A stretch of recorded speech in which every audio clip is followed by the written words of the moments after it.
क्या हुआ जो भगवान श्री राम की अयोध्या को बचाने आए खुद हनुमान जी, और फिर जो हुआ उसे देखकर दुनिया हैरान हो गई। दोस्तों, कहते हैं जहां प्रभु श्री राम हो वहां हनुमान जी जरूर होते हैं। कहा यह भी जाता है कि सन 1998 में अयोध्या में एक ऐसी घटना घटित हुई जो किसी चमत्कार से कम नहीं। इस घटना के दौरान कई लोगों ने अयोध्या में साक्षात हनुमान जी के दर्शन किए। आखिर अयोध्या नगरी में सन 1998 में ऐसा क्या हुआ जिसने पूरे देश ही नहीं बल्कि दुनिया को हिलाकर रख दिया। आखिर क्यों हनुमान जी को अयोध्या में आना पड़ा, आइए जानते हैं। लेकिन इससे पहले चैनल को सब्सक्राइब करो पहले। हाँ जल्दी करो, मुझे पता है कि आप लोग नहीं करते हो, वीडियो देखते हो लेकिन सब्सक्राइब नहीं करते। ये लाल कलर का बटन है, इसे दबाओ, जल्दी दबाओ, जल्दी दबाओ, फिर मैं शुरू करूँ। दबा दो जल्दी, दबा दिया, घंटी भी दबा देना। वीडियो को लाइक करके कमेंट्स बॉक्स में जय श्री राम अवश्य लिखिए। उस घटना से पहले जानते हैं हनुमान जी के बारे में। श्री राम की अंगूठी खोजने नागलोक पहुंचे हनुमान जी, फिर नहीं लौटे थे अयोध्या। परम भक्त हनुमान जी आराध्य देव प्रभु श्री राम के हमेशा पास रहते थे। प्रभु भी बजरंगबली को भाई के समान प्रेम करते थे। इस प्रेम और भक्ति के चलते मृत्यु के देवता कालदेव अयोध्या आने से डरते थे। मगर इस दुनिया में जिसने जन्म लिया है उसे एक दिन मरना ही है, यह नियम प्रभु राम पर भी लागू थे। त्रेता में मनुष्य के रूप में जन्म लेने के बाद उनके पृथ्वी पर आने का उद्देश्य पूरा हो गया था। उन्होंने पृथ्वीलोक छोड़ने का निश्चय किया, लेकिन कालदेव जब तक मृत्युलोक नहीं ले जा सकते थे तब तक हनुमान जी उनके साथ थे। राम जानते थे कि उनके जाने की बात हनुमान को पता चलेगी तो वह पूरी पृथ्वी पर कोहराम मचा देंगे। ऐसे में राम जी ने उन्हें खुद से दूर करने के लिए अंगूठी खो जाने का बहाना बनाया। पौराणिक कथाओं के अनुसार जिस दिन कालदेव को अयोध्या आना था उस दिन राम जी ने महावीर को मुख्य द्वार से दूर रखने के लिए अपनी अंगूठी महल के फर्श की दरार में डाल दी। उन्होंने हनुमान जी को उसे निकालने को कहा, लेकिन अंगूठी निकालने के लिए हनुमान जी छोटा आकार लेकर दरार में घुस गए। मगर यह दरार न होकर पूरी सुरंग थी जो नागलोक की तरफ जाती थी। वहां पहुंचने पर हनुमान जी नागों के राजा वासुकी से मिले। नागों के राजा वासुकी ने आने की वजह पूछी तो हनुमान जी ने पूरा वाक्य बताया। तब वासुकी ने उन्हें नागलोक के बीचों बीच ले गए। अंगूठियों का ढेर दिखाते हुए कहा कि यहाँ आपको वह अंगूठी मिल जाएगी। मगर अंगूठियों का ढेर देखकर हनुमान जी परेशान हो गए।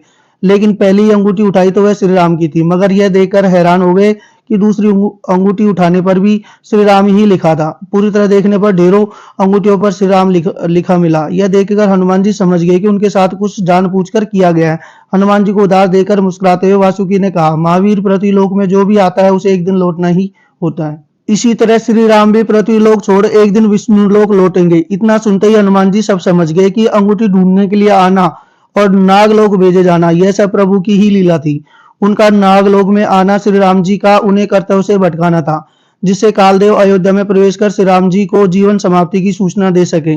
इस पर उन्होंने सोचा कि अब अयोध्या लौटने पर मेरे प्रभु राम ही वहां नहीं होंगे तो मैं वहां जाकर क्या करूंगा। इसके बाद हनुमान जी फिर कभी अयोध्या नहीं लौटे और भगवान राम का आदेश मानकर अयोध्या के पास हनुमानगढ़ी में अपना निवास स्थान बनाया और वहीं से रहकर भगवान राम की प्रिय नगरी अयोध्या की रक्षा करने का प्रण लिया।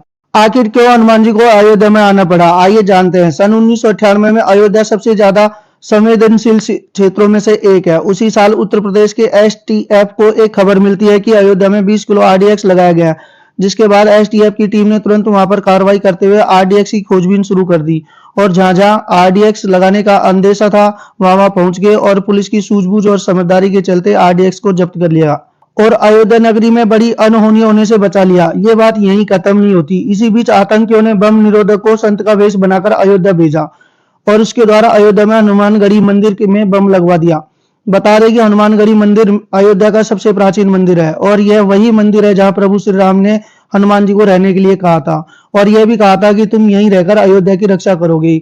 इस मंदिर की ठंडे पानी की मशीन में उस आतंकी ने टाइमर सेट करके बम रख दिया था।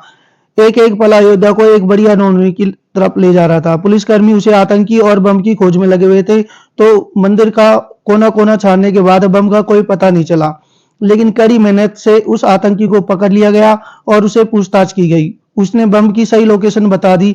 तब तक बम के फटने में सिर्फ 1 मिनट का समय बचा था। पुलिसकर्मी तुरंत मंदिर में गए और उस बम को ढूंढने में लग गए। मंदिर का एक एक कोना, यहाँ तक कि मंदिर के एक एक गलियारे तक ढूंढ लिए गए, लेकिन बम जैसा कुछ भी किसी को दिखाई नहीं दिया।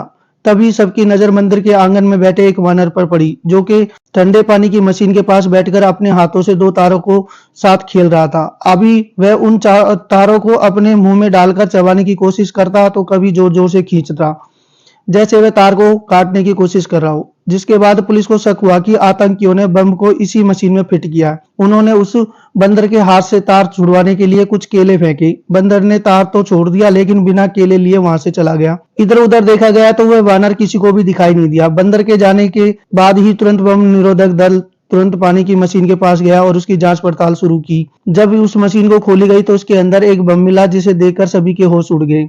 उससे भी ज्यादा हैरानी की बात तो यह थी कि वह बम पहले से ही डिस्फ्यूज कर दिया गया था, क्योंकि बम में लगा टाइमर 3 सेकंड पहले ही रुक चुका था। जानकारी के मुताबिक बंदर ने जिन तारों से खेल रहा था वो वही तार थे। उस वानर ने बम के तार को काट कर उसे फटने से पहले ही रोक दिया। भक्तों का मानना है कि वो वानर कोई साधारण वानर नहीं बल्कि स्वयं बजरंगबली थे, जो कह रहे थे कि जब तक मेरे प्रभु श्री राम की नगरी अयोध्या पर संकट आएगा तब तक मैं उसकी रक्षा करूंगा। मैं अपने प्रभु श्री राम की सबसे प्रिय नगरी अयोध्या पर आंच भी आने नहीं दूंगा। उस समय इस सारी घटना को लीड करने वाले अविनाश मिश्रा को यह समझते देर नहीं लगती है कि वह बंदर जिन तारों को काट रहा था वह तार इस टाइम बम के ही थे। अविनाश मिश्रा तुरंत उस बंदर को ढूंढने के लिए दौड़ने लगते हैं और तभी ढूंढते हुए अविनाश मिश्रा की नजर हनुमान गढ़ी के शिखर पर जाती है, जहां पर एक बंदर मंदिर पर लगे कलश को सहला रहा है। पूरी टीम यह समझ जाती है कि छोटे वानर के रूप में स्वयं साक्षात बजरंगबली हनुमान गढ़ी और अयोध्या को बचाने के लिए आए हैं। सभी टीम के सदस्य भगवान हनुमान के आगे दंडवत प्रणाम करते हैं। इंस्पेक्टर अविनाश मिश्रा सहित सभी टीम के सदस्यों की आंखों में आंसू बह रहे थे और हाथ जुड़े हुए थे। अपने आप को भाग्यशाली समझ रहे थे कि आज उन्हें साक्षात हनुमान जी के दर्शन प्राप्त हुए हैं। और फिर थोड़ी देर में ही वह छोटा वानर आंखों की दृष्टि से ओझल हो जाता है। अविनाश मिश्रा स्वयं बताते हैं कि हमने जो कुछ भी उस दिन देखा वह सब सपने जैसा था। हम सोच भी नहीं सकते थे कि बजरंगबली ऐसे अपने भक्तों को बचाने आएंगे। अविनाश मिश्रा बताते हैं कि यह उनके जीवन की सबसे अद्भुत घटना थी, यानी कि बजरंगबली ने स्वयं आकर के न सिर्फ अयोध्या को बचाया बल्कि अपने सैकड़ों भक्तों की जान बचाई। इस घटना को इंस्पेक्टर अविनाश मिश्रा पर बनी फिल्म इंस्पेक्टर अविनाश में दिखाया गया है, जो पिछले साल 2023 में रिलीज हुई थी। इतिहासकारों का मानना है कि 22 जनवरी के दिन साक्षात हनुमान जी वानर अवतार धारण करके अयोध्या पहुंचेंगे। तो दोस्तों, इस अद्भुत चमत्कार के बारे में आप क्या कहेंगे? कमेंट्स बॉक्स में जरूर बताइएगा। अगर आपको यह वीडियो पसंद आए तो वीडियो को लाइक करें, कमेंट्स करें और वीडियो को ज्यादा से ज्यादा शेयर करें और साथ ही हमारे चैनल को सब्सक्राइब कर दीजिए। जय श्री राम।